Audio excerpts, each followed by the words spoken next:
Obrigada por aguardarem. Sejam bem-vindos à teleconferência do Magalu referente aos resultados do terceiro trimestre de 2021. Para aqueles que precisarem de tradução simultânea, basta clicar no botão Interpretation através do ícone do globo na parte inferior da tela e escolher o idioma de preferência, inglês ou português. Informamos que este evento está sendo gravado e será disponibilizado no site de RI da companhia, no endereço ri.magazineluiza.com.br, onde já se encontra o release de resultados e a apresentação, ambos nas versões português e inglês. O link para a apresentação em inglês também está disponível no chat. Durante a apresentação, todos os participantes estarão com os microfones desabilitados. Em seguida, daremos início à sessão de perguntas e respostas. Para fazer perguntas, clique no ícone de Q&A na parte inferior da sua tela. Escreva seu nome, empresa e idioma na pergunta. Ao ser anunciado, uma solicitação para ativar seu microfone aparecerá na tela e então você deve ativar seu microfone para seguir com a pergunta. As perguntas recebidas por escrito serão respondidas posteriormente pelo time de relações com investidores. Gostaria agora de passar a palavra ao Frederico Trajano, CEO do Magalu. Por favor, Fred, pode começar. Bom, boa tarde a todos. Muito obrigado por participarem do nosso call de resultados referente aos números do terceiro TRI de 2021.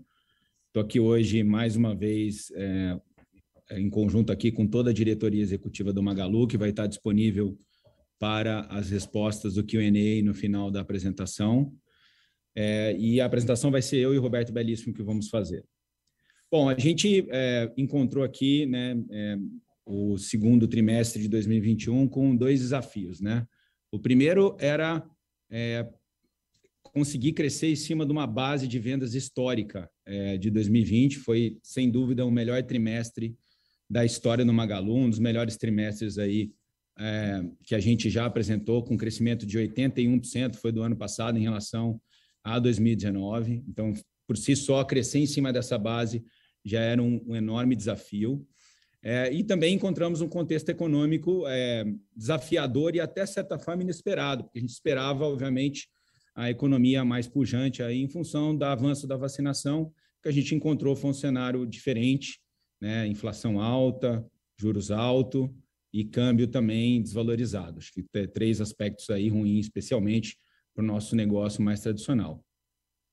No contexto, nós conseguimos, do ponto de vista de crescimento de GMV, um crescimento de 12% em cima dessa base historicamente alta, e nós faturamos aí em GMV o dobro de 2019. Eu acho importante, quando avaliar os números do Magalu desse ano e comparar até com outros números do mercado, a gente sempre tem que olhar em cima da base de 2019, porque, de fato, em 2020, o nosso resultado tinha sido excepcional do ponto de vista de crescimento, tanto de loja física, quanto do mercado online 1P e 3P, tá?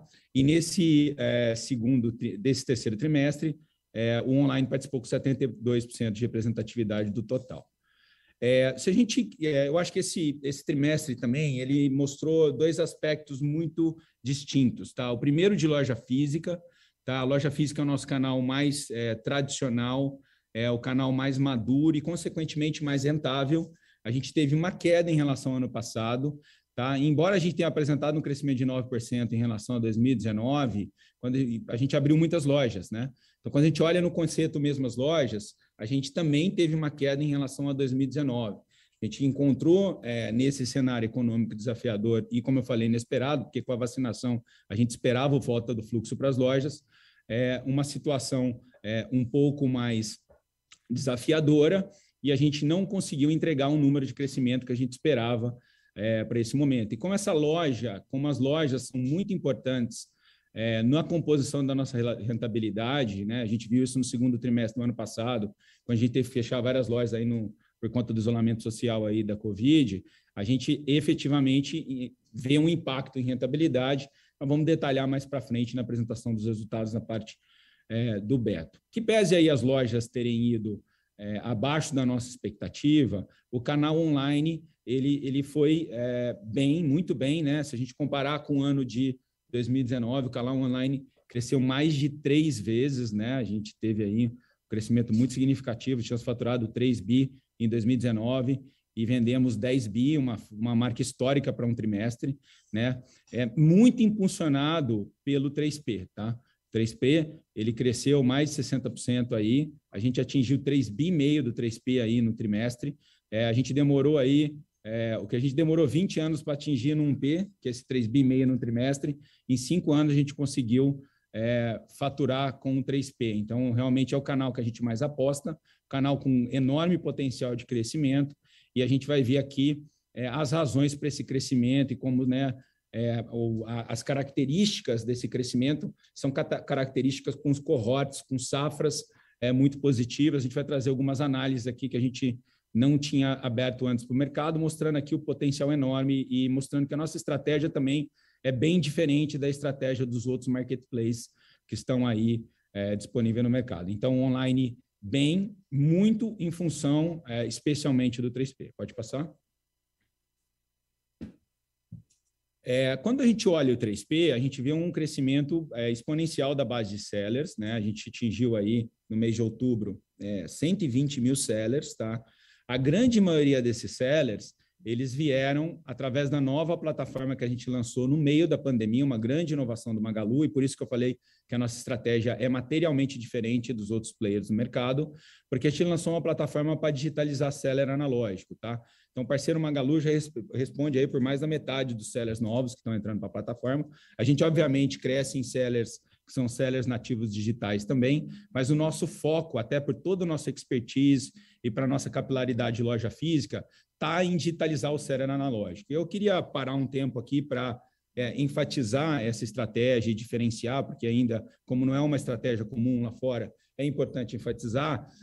Quando você vê a China, por exemplo, que é o maior mercado de 3P do mundo, ele saiu do comunismo para o online direto, não teve que passar por digitalização de varejo físico, né? A China, lá na década de 90, tinha o menor índice de metro quadrado por habitante de varejo do mundo, tá? E aqui no Brasil, você tem 6 milhões de varejistas, a grande maioria totalmente analógicos. Então, para digitalizar o varejo brasileiro, necessariamente tem que digitalizar o varejo analógico. E a gente tem um conhecimento e um know-how muito forte. E o parceiro Magalu é a plataforma que a gente lançou e que a gente está investindo todas as nossas fichas nele para endereçar esse mercado. A quantidade de ofertas saiu também de 17 milhões para 50 milhões. E eu vou mostrar um pouquinho aqui, um pouco da característica na natureza, tanto desses sellers quanto dessas ofertas também. Próximo slide, por favor. Os sellers que estão entrando agora, a gente procurou trazer aqui uma visão de safra, tá? A gente está mostrando aqui as safras de sellers que entraram em 2007, que é a curva verde, né? Em 2018, 2019 e 2020. Quando vocês olham a safra do seller, a gente mostra aí que realmente a gente tem um crescimento do marketplace com evolução tanto dos sellers mais antigos, mas uma performance também cada vez melhor das novas safras, né? Então, a gente está multiplicando, por exemplo, sellers antigos que entraram em 2017, a gente multiplicou a venda desses sellers em 13 vezes em 5 anos. E a performance dos sellers novos que estão entrando agora nessa plataforma parceiro Magalu é 50% maior, né, do que o GMV das safras anteriores. Então, a gente está com cohorts muito positivos, mostrando aqui que o nosso crescimento do marketplace está em cima de uma base sólida, e vocês vão ver também de categorias e regiões diversas aqui na minha apresentação.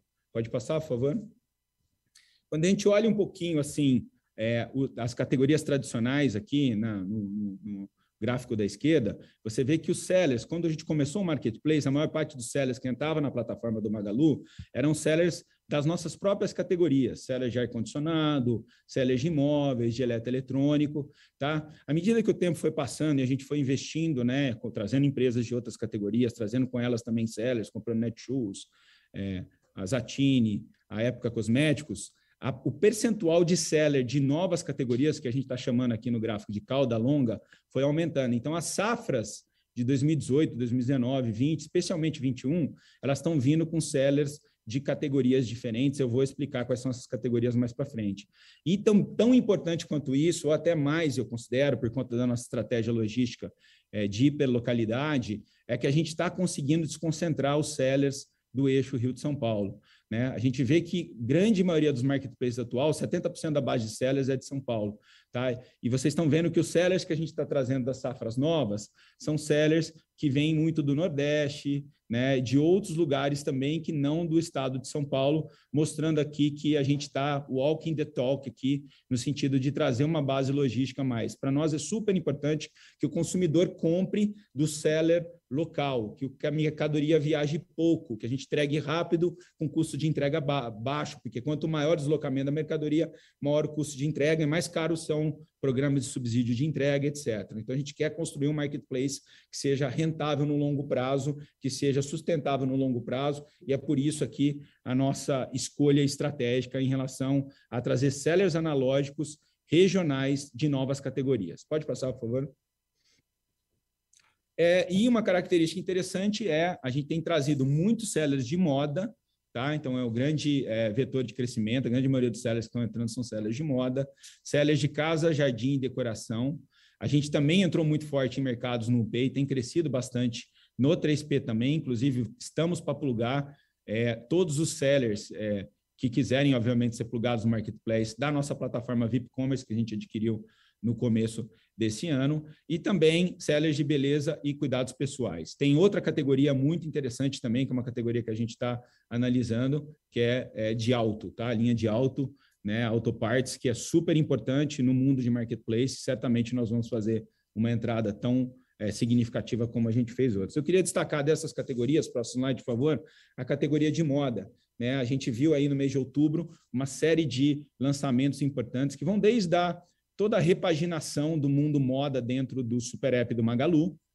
A gente, de fato, criou novos filtros, a gente melhorou a busca, novas vitrines, a gente melhorou toda a questão da PDP, que é a página de produto. Então, a gente realmente teve uma evolução muito significativa, trabalho muito grande aqui da nossa equipe. A gente trouxe mais de 300 marcas aqui para o mundo de moda, várias delas via esses sellers, são mais de 21 mil sellers aí dentro da plataforma. Né? A gente trouxe... a gente tem mais de 3 milhões de ofertas de moda e a gente lançou a nossa marca própria, porque eu acho importante também você ter um produto que é único, que é exclusivo, né? Então, o time da Silvia, que está aqui disponível para pergunta também, criou uma marca própria que entrou com uma atração muito boa, com um posicionamento diferente, inclusivo, né? Tamanhos maiores, plus size e também super inclusivo do ponto de vista de todos os aspectos, né? Então, realmente, evoluímos nessa moda. Eu queria destacar também a própria Netshoes, embora não está no slide aqui, que apresentou o primeiro resultado positivo da sua história, um resultado muito bom, com bom crescimento também, um crescimento bem acima da média do mercado da categoria de modas, com vários lançamentos, como loja da NFL, loja da NBA, né, patrocínio do Mundial de Beach Tennis. Então, as categorias novas, a gente ainda tem, obviamente, é inegável, uma participação muito grande das categorias tradicionais, mas também é inegável os desenvolvimentos relevantes que estamos fazendo nas novas categorias. Época Cosmético também indo muito bem, com resultado expressivo, vocês podem anotar aí pela equivalência patrimonial. Pode passar, por favor. Eu queria destacar, a gente falou muito que esse ano seria o ano da logística, e a gente vai trazer algumas informações interessantes aqui nesse call de resultados. A nossa logística entrega em 1 hora, a logística mais rápida do Brasil, saiu de 42% para 57%, entrega em até 1 dia, desculpa, já é uma participação significativa, a maior participação de entrega em 1 dia aqui do mercado. A gente não só tem toda a base de CDs e cross, que eu vou falar para frente, mas a importantíssima participação da loja física aqui nesse conceito, que é um grande diferencial aí para o nosso 1P, e vocês vão ver que vai se tornar um grande diferencial, já está se tornando um grande diferencial para o 3P também. E a gente lançou em junho a entrega em 1 hora, mais de 290 lojas estão habilitadas para entregar, a gente comprou a Sode, uma plataforma de entregas ultra rápidas com motos, já são mais de 2.000 motos da Sode que a gente adquiriu esse ano mesmo, 80 cidades com cobertura aí em até 1 hora, um diferencial muito grande, muito difícil a ser batido por outras empresas que não estão no mesmo nível de maturidade de integração multicanal que a gente está fazendo, e sem dúvida tem ajudado aí a gente defender esse crescimento do e-commerce em cima de uma base tão difícil. Próximo slide, por favor. A gente tinha dado um guidance em relação ao aumento da nossa malha, a gente tem uma presença física relevante, tá? Então, a gente tinha um guidance de 225 cross e CDs para esse ano, a gente já está em 237, a gente está acima desse guidance, um crescimento muito significativo em relação ao ano anterior, tá? Os números são exponenciais aqui.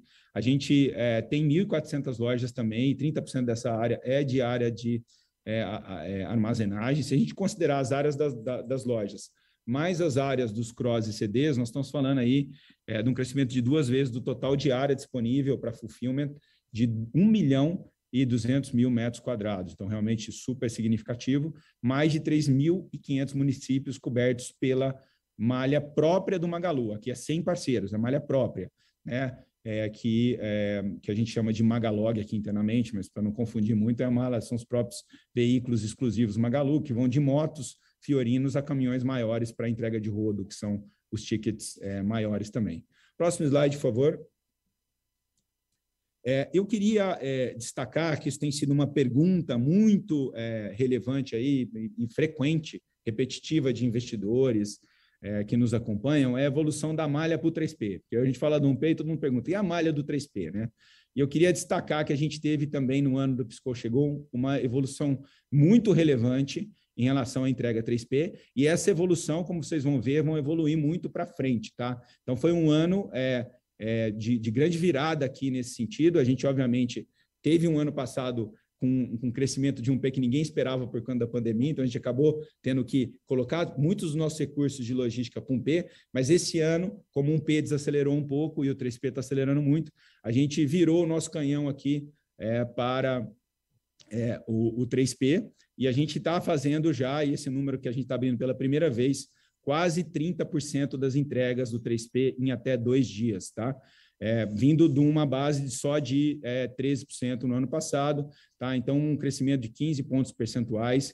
Volume de entregas do 3P, a gente aumentou 298% em relação ao ano passado, tá? Então, um número muito significativo já, representativo, e um número que só vai crescer daqui para frente com todos os nossos investimentos em logística, com todo o crescimento que a gente está fazendo e com modalidades novas que estão sendo implementadas agora, que a gente mal está colhendo os frutos. Por exemplo, Ship from Seller, tá? As motos lá da SOD, né? As 2.000 motos, não estão só retirando produtos nas lojas do Magalu, mas eles estão também retirando produtos das lojas analógicas do Seller. São mais de 1.000 sellers hoje que a gente está fazendo entrega Ship from Seller em 24 horas. Então, a mesma malha que atende a loja física do Magalu, atende também a loja física do Seller, né? Ou até o CD dele, se ele tem nesse sentido. Já tem 19 capitais com essa cobertura Ship from Seller, e também vamos aumentar bastante essa abrangência aí ao longo dos anos. De novo, esse número de 28% tende a aumentar bastante aí para frente, tá?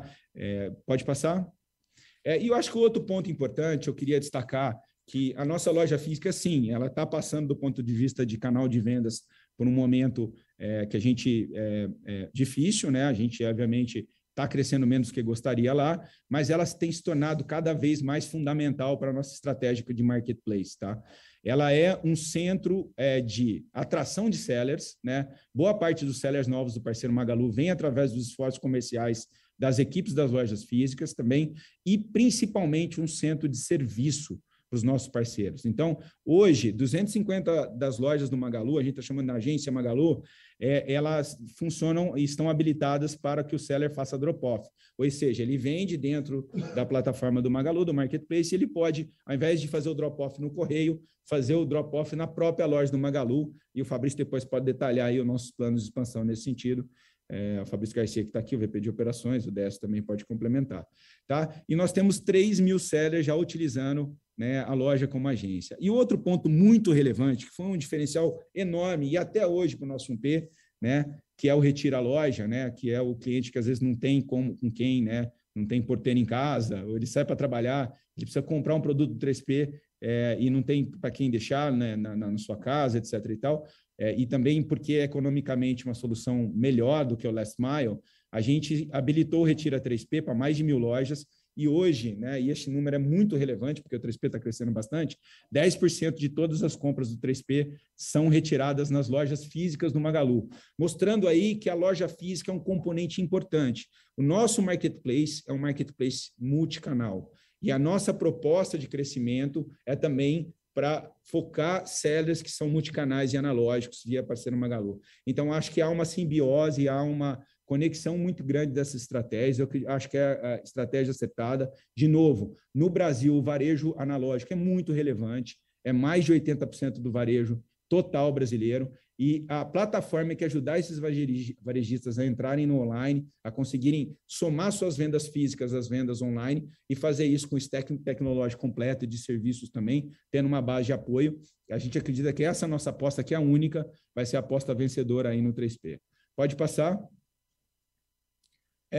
Finalmente, eu passo a palavra para o Roberto Belíssimo aqui para falar um pouco de fintech e dos resultados.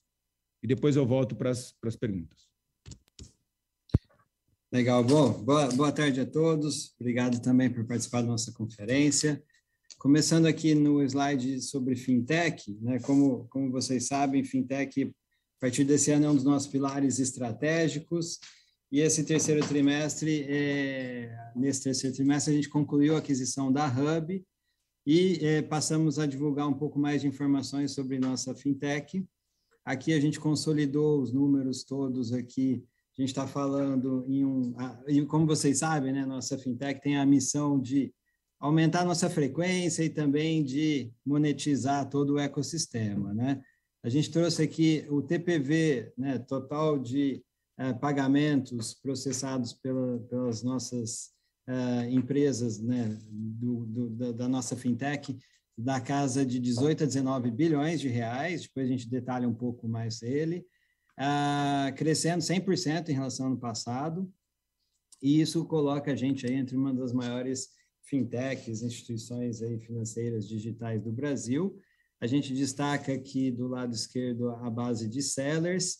A gente lançou recentemente, já aproveitando a integração com a Hub Fintech, nossa conta digital para os nossos sellers, e também nossas maquininhas, né, que a gente já falou bastante também, a Mini, a Super e a Smart. E dentro de Magalu Pagamentos, a gente destaca aqui um lucro líquido no ano acumulado até setembro de quase 120 milhões de reais. Do lado direito, a gente fala de clientes, a gente também superou recentemente a marca de 4 milhões de clientes na nossa conta digital, chegamos a 4,4 milhões, um crescimento também de mais de 60% em relação ao ano passado. A base de cartões, né, o cartão Luiza e o cartão Magalu que a gente lançou esse ano, os dois estão crescendo bastante, a gente chegou aqui a 6,6 milhões de cartões, praticamente todos ativos, crescendo bastante também em relação ao ano passado. E hoje, na Luiza Crédito, a gente tem uma carteira de crédito de 15 bilhões, que também é uma das maiores carteiras de crédito de operação de cartão de crédito do Brasil. Então, estamos muito felizes com toda a evolução da nossa fintech. E depois a gente detalha um pouco mais a parte de Luiza Crédito, passar aqui um pouco para os resultados. A gente tem aqui no slide os principais destaques financeiros aqui. A gente coloca 12% de crescimento de vendas totais, 22% de crescimento do e-commerce, como o Fred colocou, vendas totais chegando a quase 14 bilhões de reais. Nosso EBITDA, 350 milhões de reais, depois a gente explica um pouco a variação da margem EBITDA, né, do ano passado para esse ano. Chegamos num lucro líquido ajustado de 23 milhões e um lucro líquido total, né, reportado de 144 milhões, uma diferença aqui da casa de 120 milhões, incluindo os ganhos não recorrentes que a gente teve. A gente teve uma série de ganhos tributários que a gente contabilizou nesse trimestre e também fizemos provisões de estoque que a gente pode explicar também, da ordem de quase 400 milhões de reais. Se a gente não tivesse feito as provisões de estoque, né, o nosso lucro seria praticamente 400 milhões a mais do que a gente divulgou, mais do que os 144 milhões, mas a gente decidiu fazer essas provisões. Acho que alguns de vocês nos perguntaram por quê, né? E a gente queria explicar que, primeiro, são provisões, não são despesas, né? Está lá no balanço, está lá na nota explicativa, provisão para estoque. Não vai virar uma despesa, não vai virar uma saída de caixa, vai ser revertido para o resultado na medida em que a gente vende os estoques em excesso que a gente tem hoje em dia, né? Então, é uma simples provisão. Para quê? Para a gente aproveitar e vender os estoques em excesso. Como vocês sabem, em função da pandemia, havia um risco global de falta de produtos, né? Então, desde o começo do ano, a gente vem aumentando os nossos estoques, e também agora com a recente desaceleração um pouco da economia, do nosso varejo, a gente hoje tem um pouco de excesso de estoque. Importante dizer também, não são estoques obsoletos, são só estoques em excesso, vamos dizer assim, o giro dos estoques nosso passou da casa de 70 dias, que sempre foi, né, nosso giro de estoque médio, para atualmente em torno de 100 dias. Né? Então, a gente aumentou os estoques, até esperando uma venda muito maior, né, mais aquecida, um cenário econômico mais aquecido para o segundo semestre. Hoje a gente está com uma cobertura, né, na casa de 100 dias. A gente quer aproveitar esse período, né, de Black Friday, Natal, liquidação fantástica, para escoar esse estoque em excesso e trazer o nosso giro dos estoques de volta para a casa dos 70 dias. Então, na medida que a gente faz isso, a provisão é revertida e a gente aumenta o caixa e tem estoques mais sadios ainda, né? Continuando, no próximo slide, a gente mostra a evolução da margem EBITDA. Então, basicamente, a gente teve uma contração na margem bruta, que se deve à redução, né, nas vendas das lojas físicas e um pouco de inflação de custos. A indústria, houve, né, aumento de quase todas as matérias-primas e também o efeito cambial. A gente ainda não repassou todo esse aumento nos custos para os preços, então teve um efeito mix e um efeito inflação aqui. Na linha de despesas, a redução aqui também está associada ao efeito canal, né? As lojas físicas não tiveram uma alavancagem operacional em função da desaceleração nas vendas, e também a gente investiu mais em marketing aqui sim para crescer mais, especialmente no e-commerce e no marketplace, principalmente, como vocês viram, está crescendo bastante, né? A gente diluiu despesas administrativas, hoje a gente está num escritório só aqui em São Paulo, né? O ano passado a gente tinha 4 escritórios com a aquisição da Netshoes, a gente integrou a Netshoes e estamos todos num escritório só. E a equivalência patrimonial foi um pouco menor do que o ano passado, mas foi muito boa, como vocês vão ver em diante. A Luizacred também, aqui é o lucro da Luizacred e o lucro da Luizaseg, as duas tiveram bastante lucro nesse trimestre também. As demais subsidiárias a gente consolida, então elas não estão aqui na linha de equivalência, mas o Fred já falou, Netshoes também deu muito lucro, Magalu Pagamentos eu já tinha falado, Época Cosméticos também está dando lucro, o consórcio Luiza, a Equifome, a Magalog, que é o nosso braço de logística, praticamente todas as nossas subsidiárias dando bastante lucro também. E no acumulado do ano, né, a gente está com 500 milhões de lucro, quase 500 milhões de lucro no total. Passando para o próximo slide, a gente mostra aqui um pouco da variação do capital de giro. Então, nesse trimestre, a gente melhorou o capital de giro, né, em relação a junho e em relação a setembro do ano passado, principalmente em função do crescimento do marketplace e em função da aquisição da Hub também. Aqui não foi tanto na parte de giro de estoques versus fornecedores, como eu falei, a gente tem a oportunidade de melhorar o giro de estoques, mas o marketplace e a fintech têm ajudado no capital de giro como um todo também. Do lado direito, a gente mostra a evolução do caixa líquido. A gente aumentou o caixa líquido nesse trimestre em 3 bilhões e praticamente 1 bilhão em relação ao ano passado, que a gente explica no próximo slide, né? Então, a gente está com praticamente 7 bilhões de caixa líquido, 9 bilhões de caixa total. Então, nesse trimestre, a gente aumentou o caixa total de 6 bi para 9 bi. Tivemos novamente fluxo de caixa das operações positivo, da ordem de 200 milhões.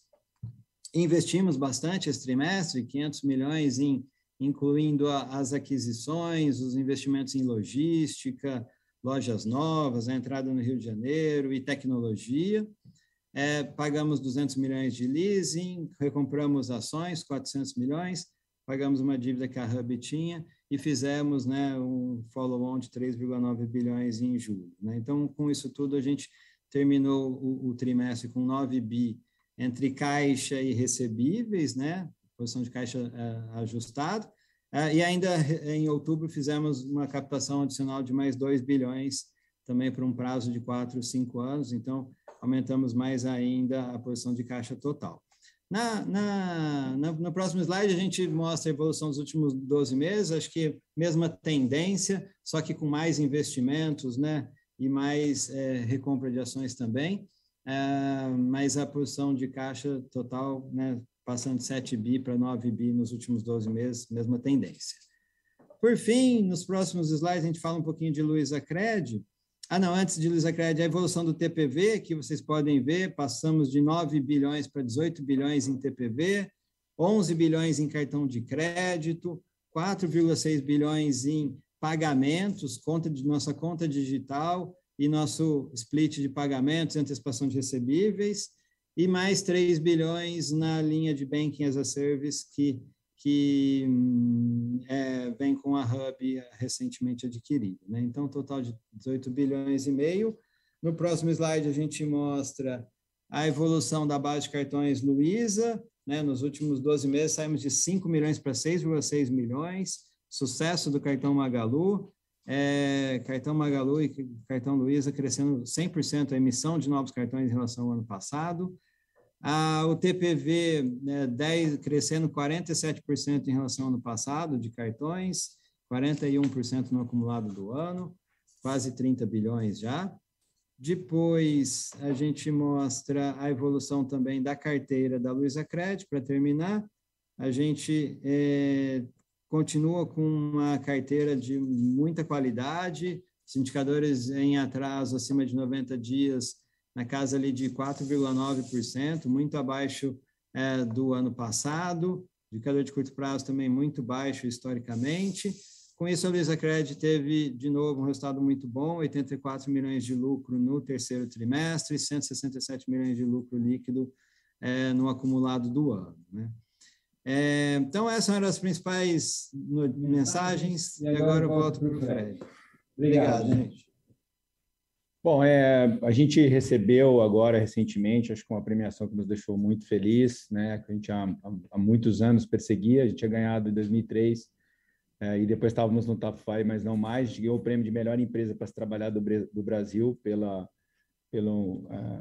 a premiação da GPTW, né? Uma premiação que nos deixa muito orgulhosos aí, e ajuda, obviamente, em todos os aspectos de retenção de talentos, manutenção também. Bom, antes de abrir para o Q&A, né, eu queria passar aí para o próximo slide, por favor, para dar um pouquinho de perspectivas aqui, antes da gente falar. De novo, acho que a nossa estratégia, com relação aqui, o nosso ecossistema, a gente está com uma visão estratégica clara. Eu acho que os indicadores e números que estão disponíveis aí para vocês, tanto no nosso balanço, quanto propriamente nas informações aqui da apresentação, e também no release de resultados que a gente colocou, mostram que o nosso planejamento estratégico, o nosso longo prazo, a visão direcional, aparentemente não, certamente estão corretos, né? A gente vê pelos cohorts, pelas safras, né? Pelos indicadores em si, mas, ao mesmo tempo, a gente tem um desafio de curto prazo do resultado, principalmente das categorias tradicionais, e aí muito especificamente de loja, mas não exclusivamente, né, que é de bens duráveis, num contexto aí de juros altos, de inflação alta, tanto, né, corroendo o poder de compra do consumidor, quanto propriamente, né, do custo da mercadoria, porque o dólar também está desvalorizado, né? O Magalu, historicamente, né, ele sempre conseguiu fazer as duas coisas simultaneamente, né, entregar a estratégia e o resultado de curto prazo. Nesse trimestre, a gente teve mais dificuldade aí nessas categorias tradicionais, especialmente no canal mais maduro. Acredito que nós vamos continuar com um cenário desafiador por um período ainda. Tenho aí alguns... estamos trabalhando bastante, como sempre. O Magalu tem track record para sair de crises. Passamos muito bem pela pandemia da Covid. Conseguimos fazer um turnaround aí interessante em 2016. Então, é o mesmo time que já passou por vários momentos difíceis e diferentes. Tenho certeza que nós vamos trabalhar muito duro, com bastante serenidade aí, mas com muito afinco, para a gente conseguir continuar conciliando as duas coisas. Porque a gente é uma tech company que gosta de entregar resultado e não só o longo prazo, né? Mas no curto prazo, obviamente, a gente tem esse desafio por conta aí de todo o contexto econômico. Para falar um pouco de futuro, então, ano que vem a gente tem aí, ou em dezembro já, o auxílio emergencial, né, que tende aí a contribuir, que é o Auxílio Brasil, para retomar um pouco aí o ânimo aí das vendas das lojas físicas. O ano que vem, olhando mais para frente, primeiro semestre sem grandes novidades além do auxílio, mas segundo semestre a gente tem 2 horizontes importantes aí, importante destacar, que é a Copa do Mundo, né, no segundo semestre. Esse ano que vem não vai ser em junho, infelizmente, podia antecipar, mas vai ser no segundo semestre. Eu acredito que já a partir do terceiro trimestre do ano que vem vai impactar positivamente as vendas aí dessas categorias mais tradicionais, e também o 5G, né, que acho que a partir do ano que vem já vai estar, né, gerando troca de telefonia, uma categoria ultra importante nessa categoria core. Então, assim, curtíssimo prazo, desafiador, né? Essa Black agora, o foco nosso é para produto premium, a gente já falou isso nas entrevistas que a gente deu aí do resultado, depois a gente pode elaborar melhor, mas aí, médio e longo prazo, a gente continua aí muito confiante. Obviamente, já passamos por essas turbulências antes e eu tenho muita confiança no time aqui que a gente vai conseguir passar por mais essa. E mais confiança ainda nessa estratégia que tem se demonstrado aí, que está com um direcional muito correto, por isso que a gente compartilha esses dados com vocês. Passa agora para as perguntas, estou disponível para a resposta também, assim como toda a diretoria executiva. Muito obrigado. Iniciaremos agora a sessão de perguntas e respostas. Para fazer perguntas, clique no ícone de Q&A na parte inferior de sua tela. Escreva seu nome, empresa e idioma da pergunta para entrar na fila. Ao ser anunciado, uma solicitação para ativar seu microfone aparecerá na tela e então você deve ativar seu microfone para seguir com a pergunta. A nossa primeira pergunta vem do Vitor Saradiotto, do Banco Credit Suisse. Vitor, por favor, pode seguir. Obrigado, Vanessa. Eu queria explorar um pouquinho mais, Fred, essa discussão de curto prazo a respeito da estratégia da Black Friday, né? Você bem colocou esse foco na parte de produto premium, mas um dos pontos que a gente nos questiona é que a Black do ano passado foi uma Black que teve algumas restrições de locomoção por conta da pandemia. Então, a nossa dúvida é, dado essa melhora, né, nesse cenário de mobilidade, se isso não deveria ajudar de alguma maneira já no curto prazo as vendas da loja física, ou seja, deveríamos ver alguma gradual melhora aí no quarto trimestre. Esse é um primeiro ponto. Um segundo ponto, foi um questionamento muito comum por parte dos nossos clientes, o programa de recompra de ação da empresa, né? Então, eu queria pensar um pouquinho como é que está essa estratégia, se vocês enxergam para fazer novas recompras aqui, dada essa correção do preço da ação. Obrigado. Muito obrigado a você pela pergunta, Vitor. Sobre a Black Friday, assim, como eu falei no início do call, a expectativa nossa em relação a economia pós-pandemia, dizendo aqui com todo mundo vacinado, era uma expectativa muito mais positiva de fluxo na loja, né? E o que a gente viu que foi o impacto aí, né, da corrosão do poder de compra da população, principalmente de baixa renda, por conta aí do aumento inflacionário, né, o aumento da taxa de juros também, e enfim, o aumento do custo dos produtos, dado aí o novo dólar, né, isso daí impactou mais do que propriamente a volta da circulação, que pelo menos na nossa categoria não aconteceu como a gente previa.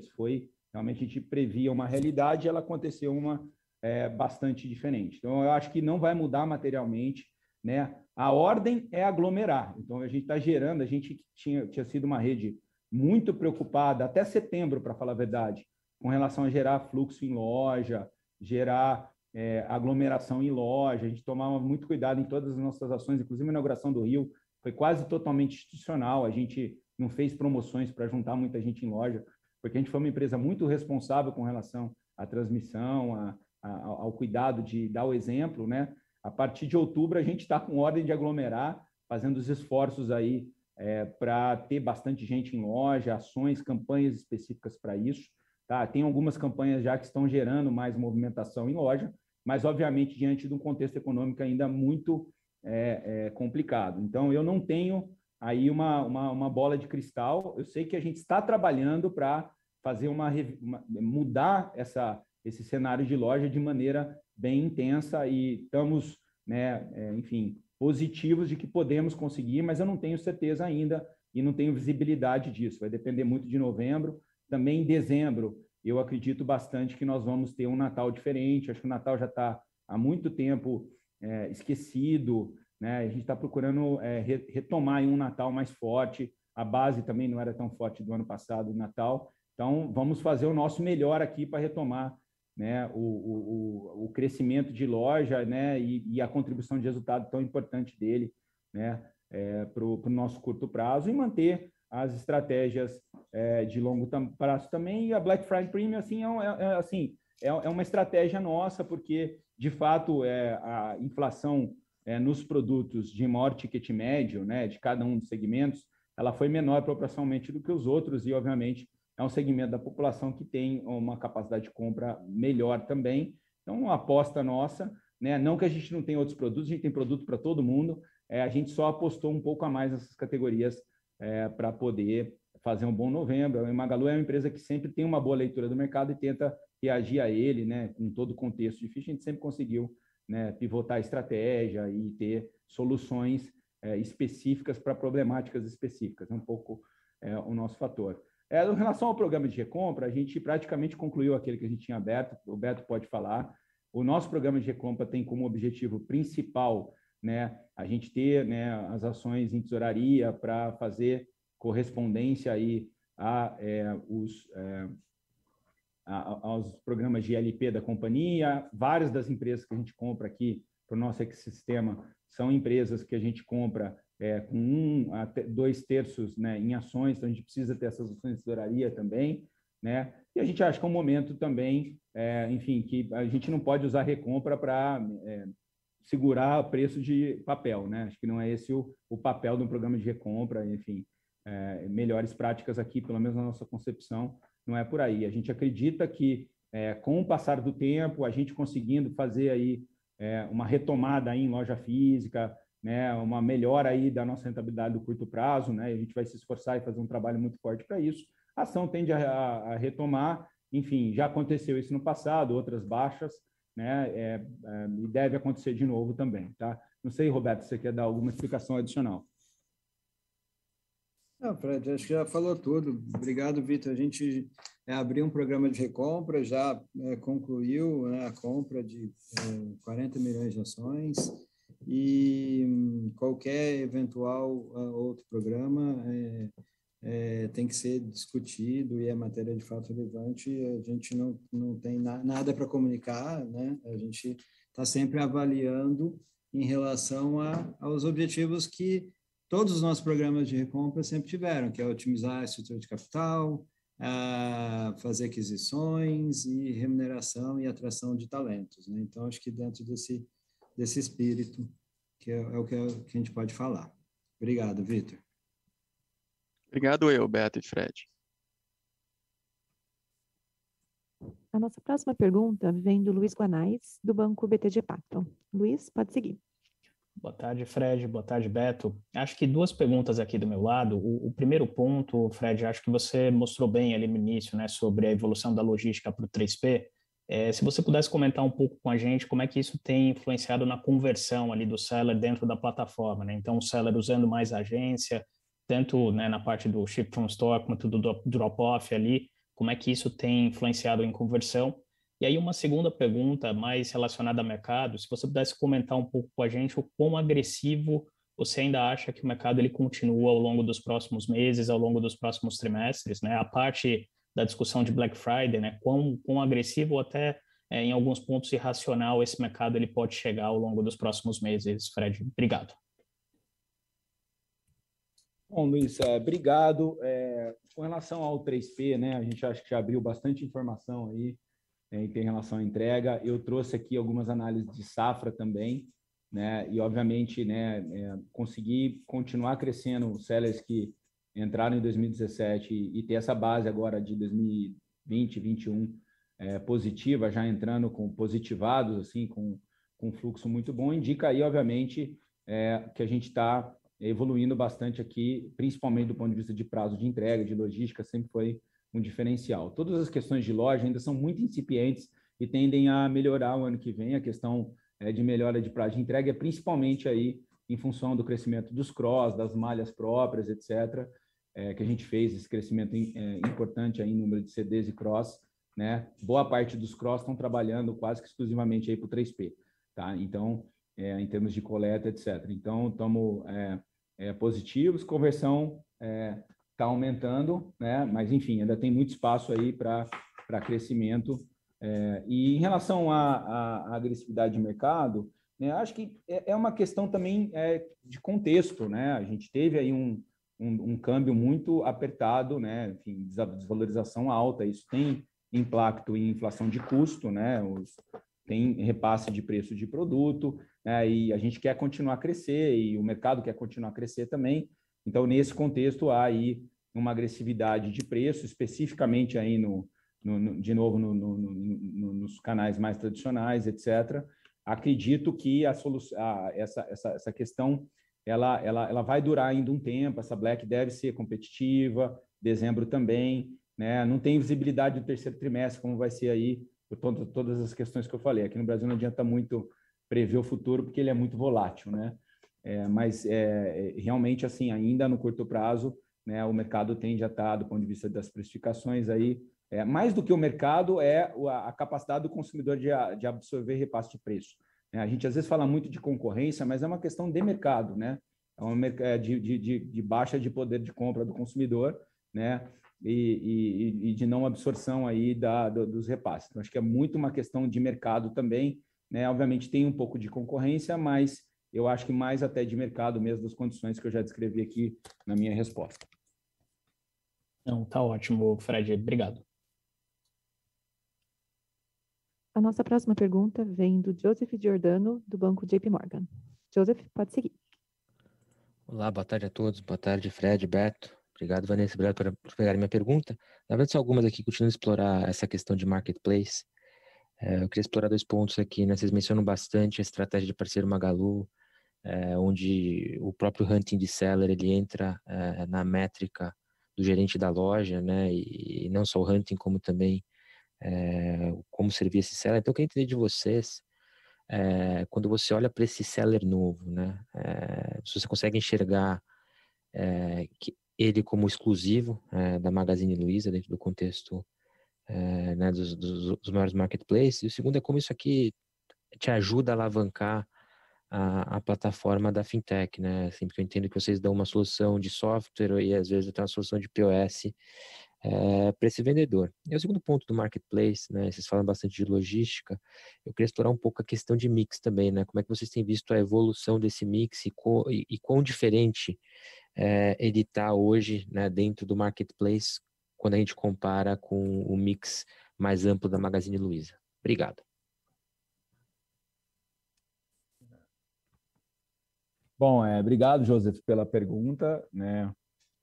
De fato, enfim, como eu falei no começo, é uma estratégia diferente, né, do que é o padrão do mercado, uma aposta nossa em relação a ter uma base. A gente também atrai e tem integrações aí com todos os provedores de plataformas de e-commerce, né, para sellers digitais. A gente está evoluindo também em cadastros de sellers digitais. Então, o parceiro Magalu é um aspecto diferenciado, mas não exclusivo, tá? A gente também tem integração com Tray, com Bling, VTEX, né? E temos melhorado até os sistemas de integração para esse público. A gente vê uma alternativa diferenciada para uma estratégia meio nossa, dado que a gente tem essa capilaridade de lojas físicas, de também digitalizar o seller analógico e também pelo fato que a gente já foi seller analógico. A gente já fez essa virada e o nosso stack tecnológico ele tem características de empresas que foram analógicas e viraram digitais. Então, eu já falei, são sellers de categorias novas, né, mais regionalizados, com características de ticket médio diferentes daquelas que a gente tinha originalmente, tá? Tudo muito ainda, né? A gente obviamente, tem números já significativos, mas tem muito ainda para crescer e, obviamente, tem muita execução ainda para ser feita, né? Mas, obviamente, os indicadores iniciais são positivos. Pra você ter uma ideia, já em número de itens, né? O 3P já passou um P, né? Mostra que, de fato, né, a categoria, embora 35% do faturamento, mostra que a categoria de fato, né, muito mais abrangente do que as categorias tradicionais. Muita coisa ainda para fazer, muito trabalho ainda para fazer, mas eu acho a gente está animado com os cohorts, com as safras aí e com o direcionador, tá? Eu não sei se o o Robson quer falar alguma coisa em relação aos produtos de fintech para esses sellers, o que a gente está fazendo aí na Hub, Robson. Se você quiser me complementar, por favor. Claro, Fred. Oi, Joseph. Obrigado aí pela pergunta. Acho que você tocou num ponto importante sobre a estratégia, porque, no fundo, né, acho que coisas que eu venho falando aqui para o mercado de uma forma geral, a nossa estratégia é um pouco diferente. Então, a gente não está brigando pelos mesmos clientes, né? Nós estamos colocando tecnologia e serviços à disposição dos sellers e que vão permitir que tenha uma melhor fidelidade com a gente, né? No final, nós estamos digitalizando empresas e criando soluções que vai ajudar essas empresas a venderem mais. E com a fintech não está sendo diferente, né? Então, nós começamos lá atrás com a subadquirência, né, processando os meios de pagamento. Com a aquisição da Hub, nós colocamos uma conta digital gratuita para todas essas empresas. Então, nós processamos aí, dentro desse último TRI, 4,6 bilhões, né, somente na nossa subadquirência. E a verdade é que esse dinheiro ainda não para dentro do Magalu, ele não fica nas contas dos clientes, eles vão para as contas que os clientes têm domicílio em outros bancos. Então, a nossa estratégia está sendo primariamente de conseguir fazer com que esse dinheiro pare na companhia, que nós consigamos ofertar um produto que comece a gerar outras linhas de receita e também colocar software na ponta. Com o lançamento das nossas próprias maquininhas, né, ficou muito claro a aceitação dos sellers em relação ao produto, né, de colocar a plataforma do parceiro Magalu embarcada dentro de uma máquina que vai permitir que a empresa venda offline e online, com estoque totalmente integrado. E do ponto de vista de serviços financeiros é isso, né? À medida que a companhia evolui para esse conceito de plataforma, nós teremos, obviamente, ali uma plataforma de fintech com vários serviços, né? Eu falei, inclusive, de cartão de crédito, nós adquirimos uma processadora de cartões e os serviços de crédito estarão muito próximos dos sellers e aonde parte do nosso time tem trabalhado e colocado esforços hoje.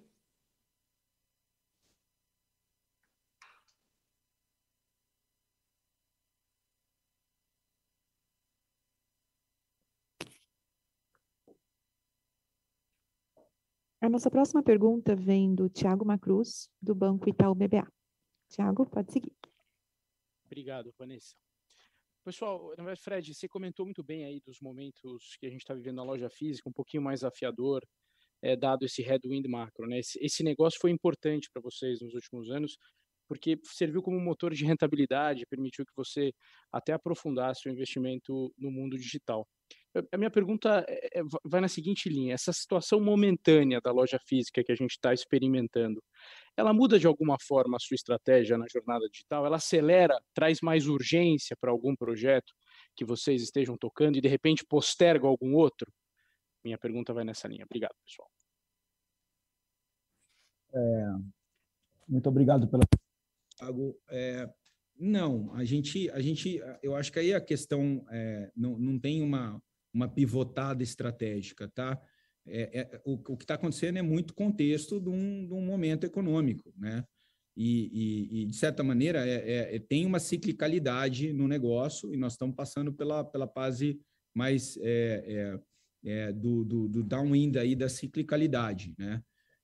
Então, acho que a gente não pode mudar a estratégia, a gente tem que, obviamente, trabalhar para conseguir, né, voltar a ter, né, um contexto mais positivo, aumentar a venda do canal, ter um foco maior, né? E lembrando que ele é um canal super importante para a estratégia do marketplace também, como eu falei, está totalmente integrado, são coisas aí simbióticas, né? A loja e o próprio marketplace na estratégia que a gente está adotando. Então, não vemos aí uma pivotada significativa, que temos que voltar enfim, a acelerar essa venda, trabalhar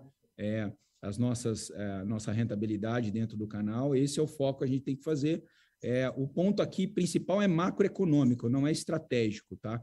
Não temos um problema de modelo de negócio, nós temos um modelo de um contexto muito específico, que eu nunca vi assim, tipo, desaceleração e inflação ao mesmo tempo, com juro alto, são coisas assim concomitantes aí que, obviamente, para a categoria, que é a nossa categoria mais tradicional, né, ir para esse canal, ela acaba sentindo, né? A loja física, ela contribui positivamente, sempre contribuiu com bastante rentabilidade, mas obviamente com queda de vendas, né, é muito difícil. Vamos voltar a trabalhar para ter isso. Um P também precisa fazer o papel dele, né, nesse sentido. E o 3P, né, conforme nós fomos investindo, né, acho que à medida que ele for ganhando maturidade, ele tende, né, a contribuir também para o resultado, principalmente através das oportunidades de monetização da fintech, que o Robson comentou, e do Ads também. Mas são todas questões que dependem também de tempo, né? Então, enfim, não tem mudança estratégica, eu não vejo aí um problema de modelo de negócio, eu vejo um problema de contexto econômico e um trabalho de execução que nós temos que fazer aí no curto prazo. Perfeito, Fred. Obrigado pela resposta. A nossa próxima pergunta vem do Andrew Ruben, do Morgan Stanley. Andrew, pode seguir.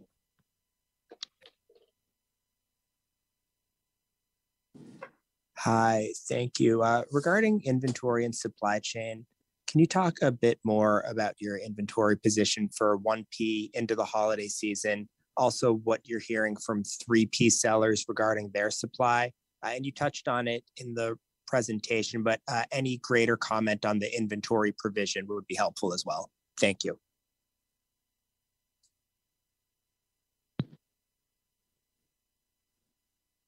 Obrigado pela pergunta. Eu vou passar para o Eduardo Galanterini para falar dos estoques aqui. Depois eu passo para o Beto para complementar a resposta.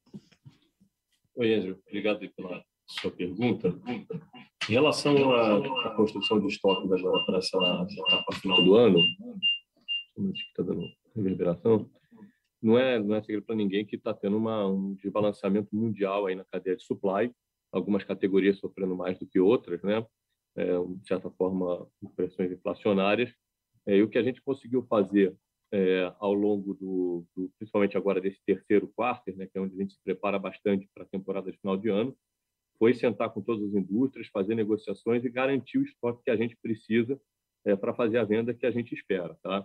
Do ponto de vista de categorias, a gente vê alguns sinais já positivos de fora, né, uma estabilização com painéis de TV já num processo de estabilização de supply, algumas outras categorias como notebooks e celulares com alguma dificuldade, mas do nosso lado a gente fez o nosso dever de casa, a gente fez as compras que a gente precisava, a gente está entrando com o nível de estoque que a gente esperava para fazer a venda do final do ano, tá? Do ponto de vista de sellers, aí é uma situação que varia muito, né, de acordo com cada seller. As negociações que a gente tem daqueles sellers que account estão sendo feitas no sentido de complementar as apostas que a gente fez, complementar as categorias em relação a 1P. E, de uma forma geral, a gente está confiante que, do ponto de vista de mercadoria, a gente está bem preparado aí para essa temporada de final de ano, que envolve agora Black Friday, essa temporada de Natal, que, conforme o Fred falou, a gente acredita que é um momento interessante do ponto de vista de oportunidade de crescimento. O Natal ele vem sendo muito amassado aí pela Black Friday nos últimos anos. A gente acredita que é um ano diferente, um Natal de reencontro, um Natal onde a gente tem uma oportunidade de fazer uma proposta diferente e capturar isso em relação a vendas e, no nosso caso, terminando o ano ali na primeira semana de janeiro com a liquidação fantástica, né? Então, fizemos, tem sim uma dificuldade global, mas a gente fez esse trabalho e estamos entrando forte.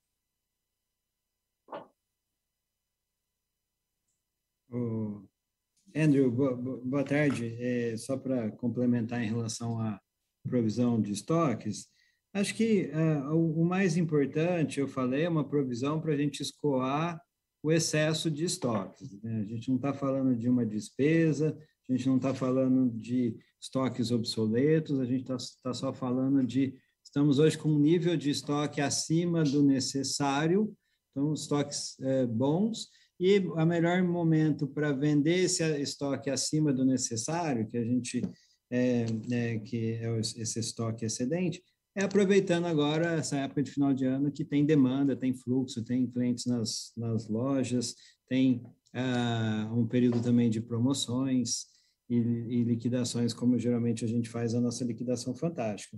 Então, é uma decisão tática para a gente ajustar o nível de estoques e entrar o ano com um giro de estoques mais próximo dos 70 dias, que é o nosso histórico, né? Então, acho que esse é o mais importante. E temos bastante estoque, né, como o Edu comentou, para fazer as vendas do final do ano.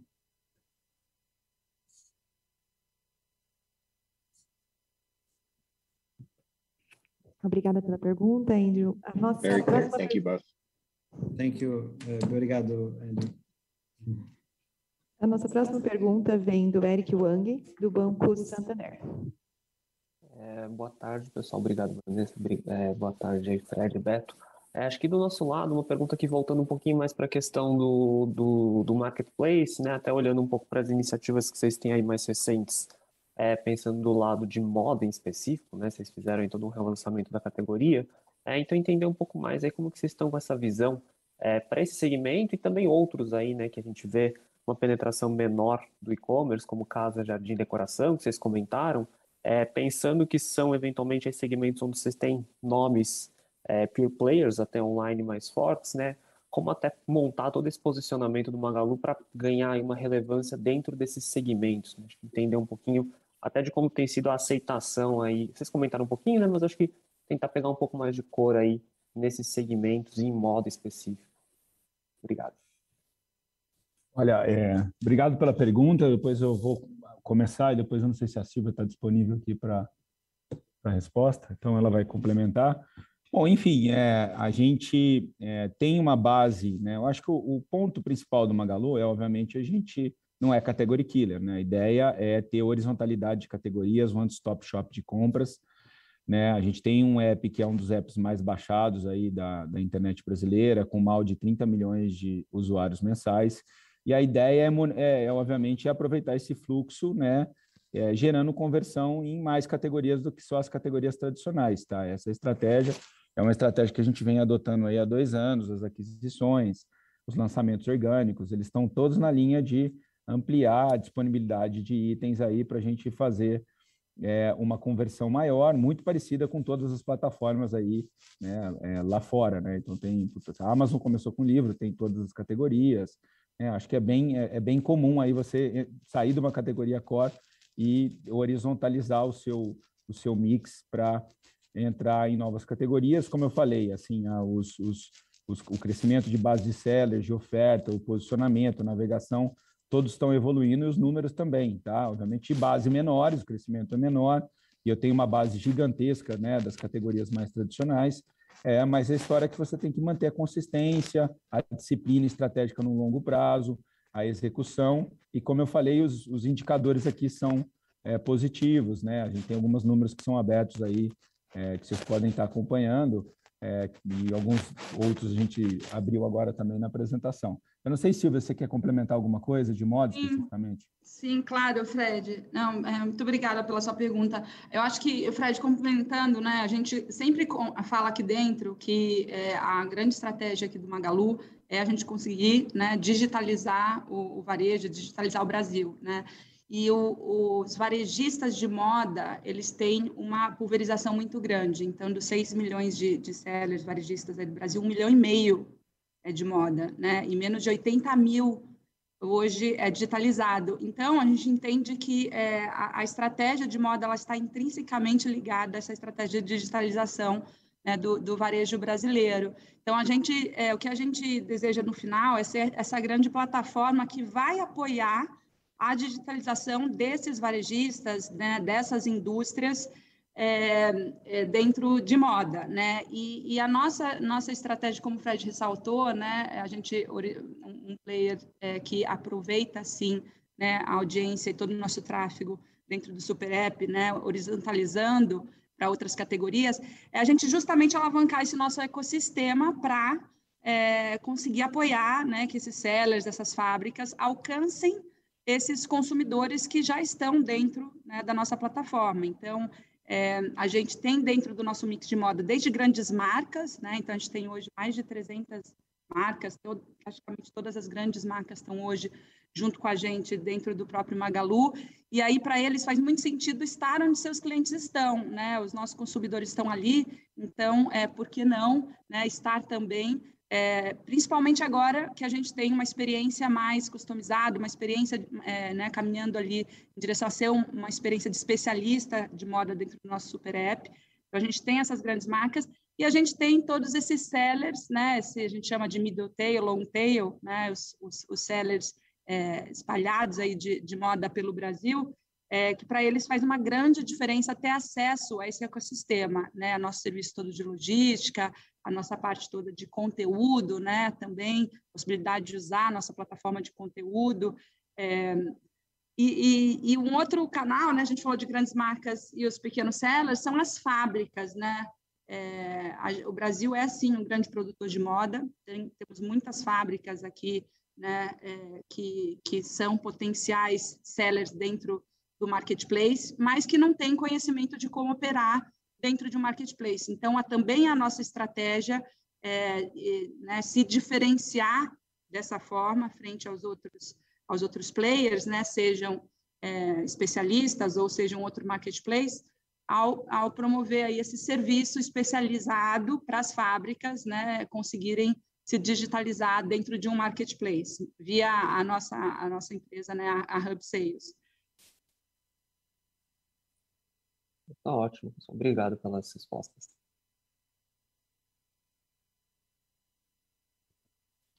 Érica, obrigada. A nossa próxima pergunta vem da Irma Scars, do Banco Goldman Sachs. Irma, pode seguir, por favor. Olá, boa tarde, obrigada pela oportunidade. Eu queria perguntar sobre a participação a porcentagem das entregas em 48 horas do Marketplace. Achei super útil vocês abrirem este número, acho que atingiu uns 28%. A gente sabe que o líder do mercado, o maior Marketplace no Brasil, ele já tem este indicador um pouco mais alto, acho que na casa de 70%.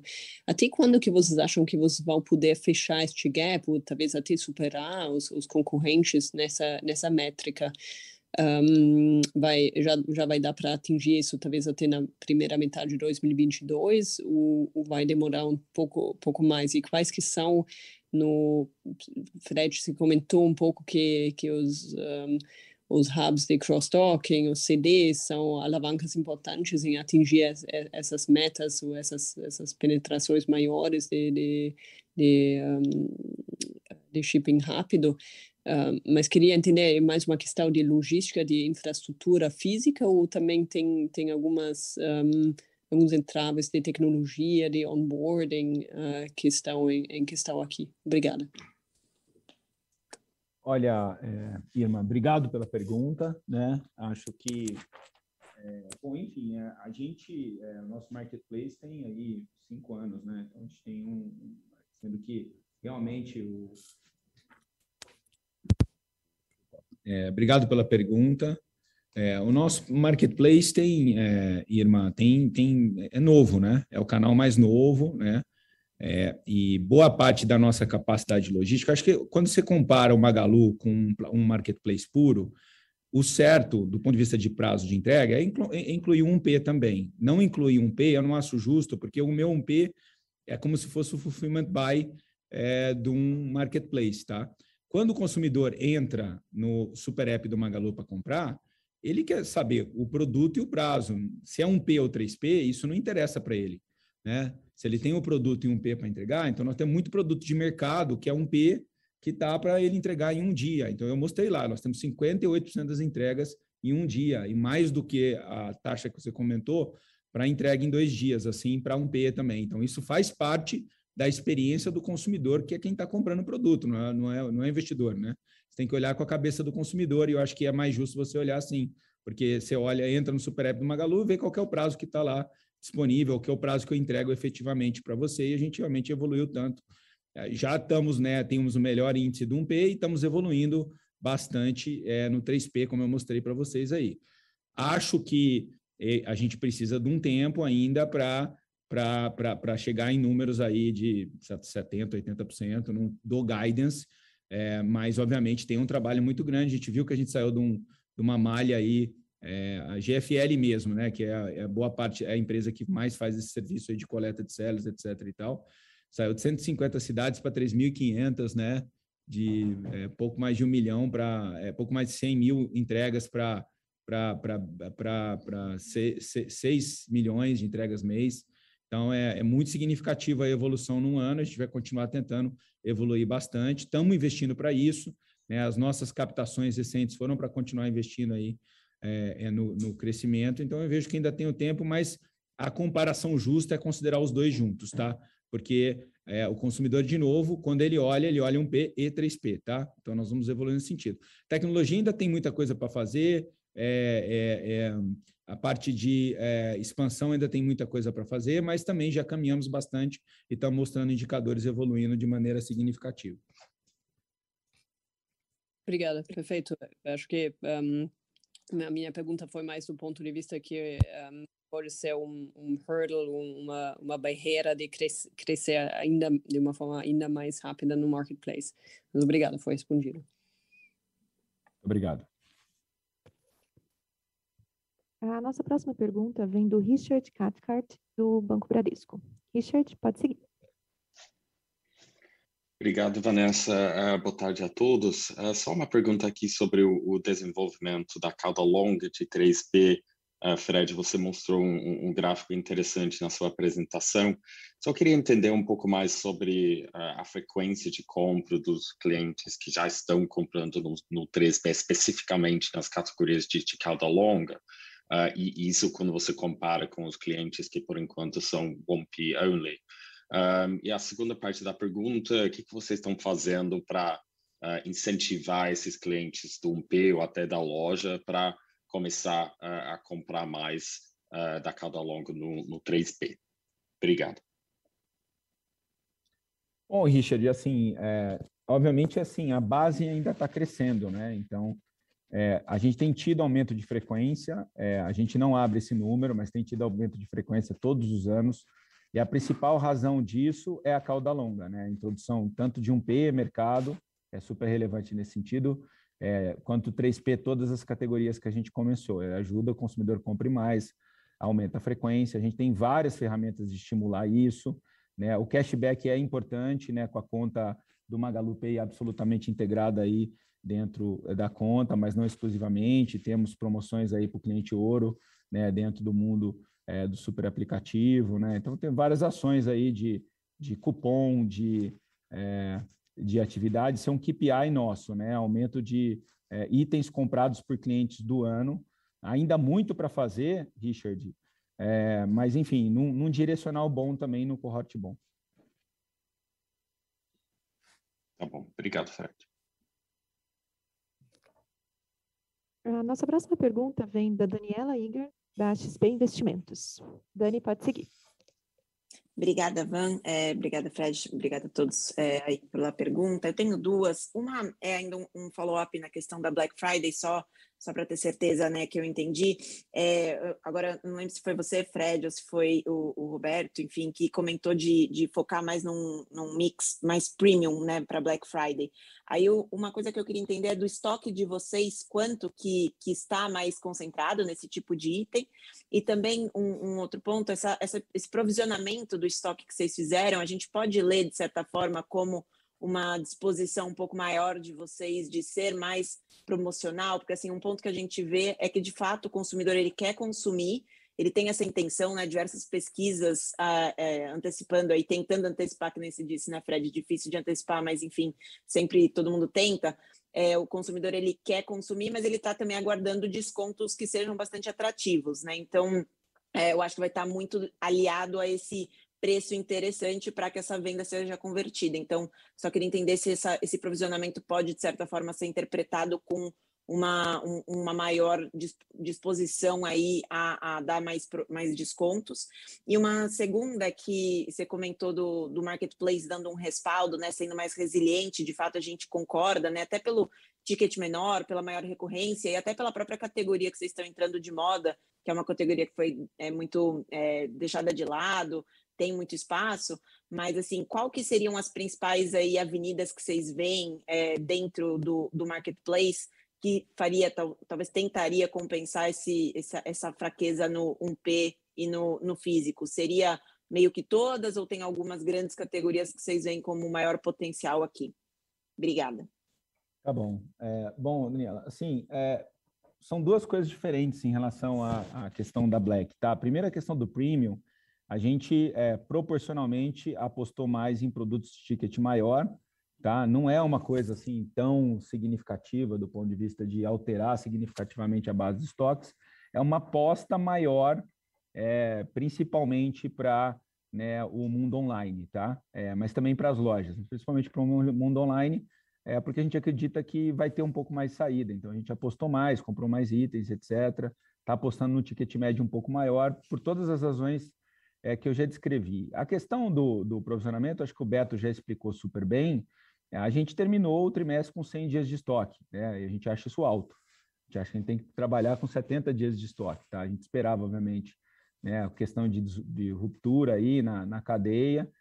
Não estávamos esperando uma desaceleração no terceiro tri, principalmente aí em loja física, tínhamos expectativa melhor, etc. e tal, e acabamos com estoque maior, e a gente achou prudente a gente, né, trabalhar para a gente trazer estoques para níveis mais saudáveis no final de dezembro e mesmo no primeiro trimestre do ano que vem. É uma questão aí de gestão de capital de giro, de caixa prudente, não é que a gente já fez isso em 2019, né? Então acho que é só uma questão de fazer o que a gente acha correto aí do ponto de vista de gestão de estoque nesse sentido. Claro que você acaba promocionando esses itens para escoar o estoque, isso é natural, mas muito em função dessa lógica aí de ter um giro de estoque mais próximo do nosso nível histórico, que é mais para 70 do que para 100 dias.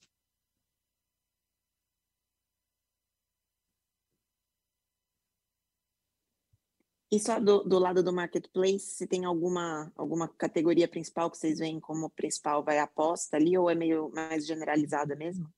Olha, a Black Friday, novembro especificamente, é uma categoria muito ainda de bens duráveis, tá? Acho que assim, a participação do 3P historicamente em Black é menor, tá? Então a gente espera, sim, o outubro 3P foi muito bem, devemos ter um bom dezembro também, porque os prazos estão muito melhores. No ano passado a gente tinha prazos longos de entrega para o 3P, então eu espero um bom dezembro para 3P, mas novembro, as categorias que vão bem são as categorias mais das categorias tradicionais nossas mesmo, são mais os bens duráveis, itens de ticket maior, esse tipo de categoria do que as novas. Elas vão participar, mas não ainda com representatividade significativa. Acho que isso é uma coisa que vai acontecer com o tempo. E, de novo, mesmo dentro do GMV total da companhia, essa é uma construção de longo prazo, não é de curto prazo, tem muitos anos ainda para a gente chegar,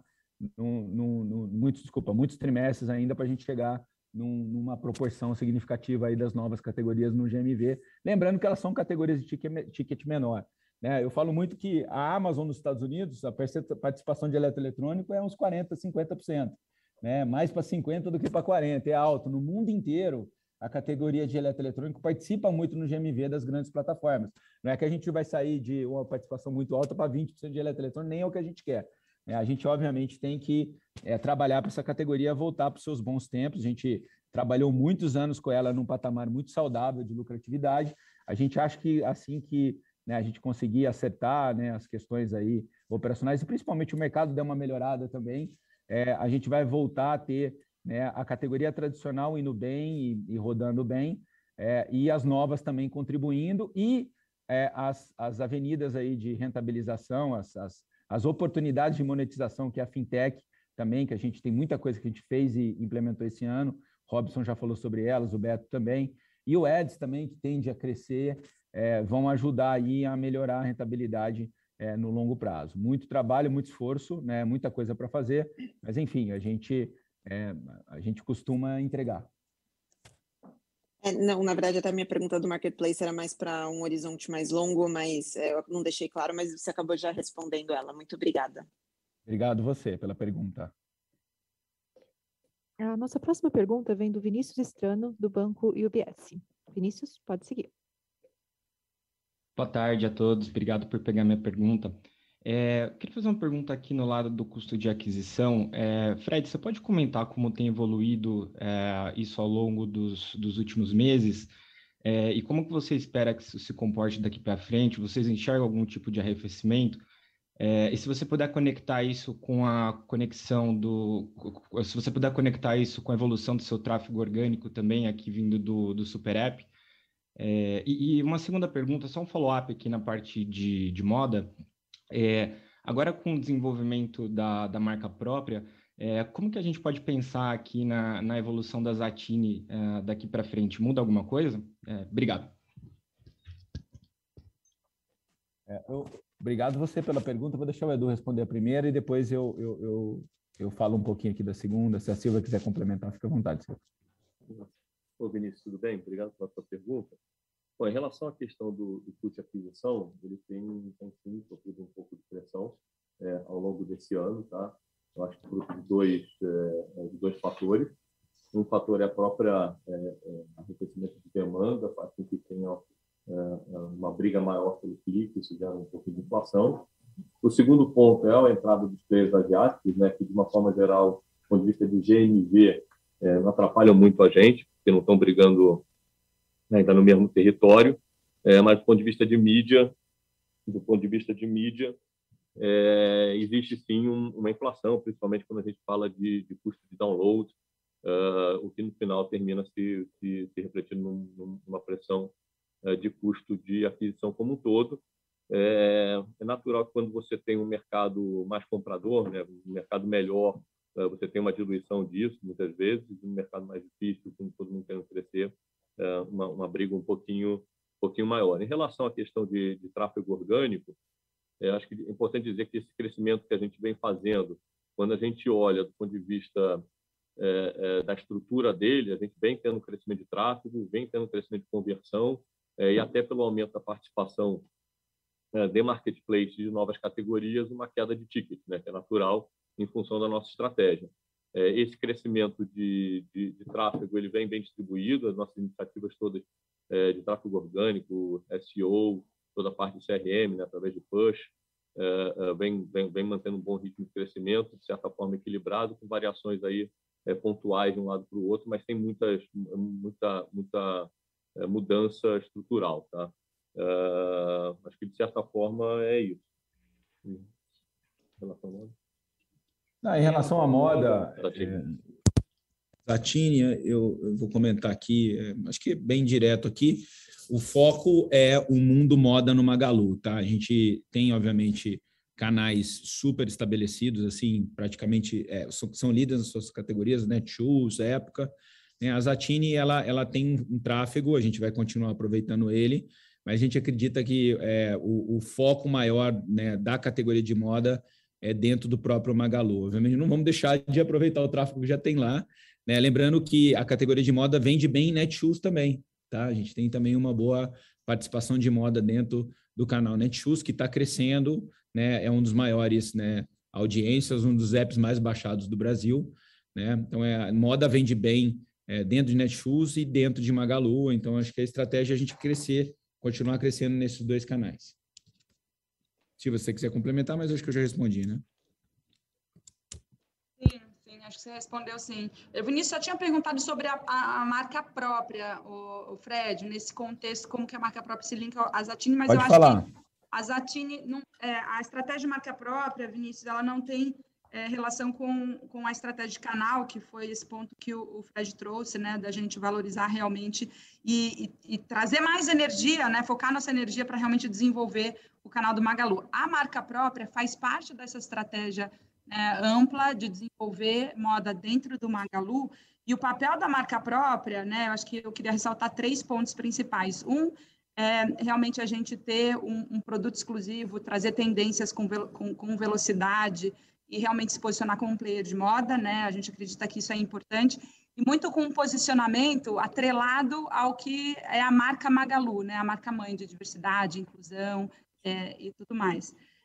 E tem um ponto que, com isso, a gente entende que a gente vai conseguir atrair mais fluxo, né? Uma audiência maior para a categoria específica de moda, e isso beneficiará o mix como um todo, né? A nossa experiência como um todo ali do mundo moda.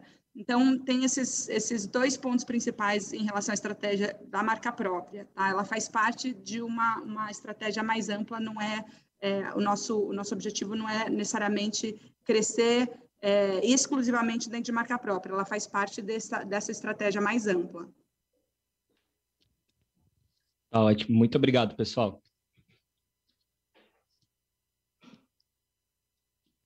A teleconferência do Magalu está encerrada. O time de relações com investidores está à disposição para responder as demais dúvidas e questões. Agradecemos a participação de todos e tenham uma ótima tarde. A teleconferência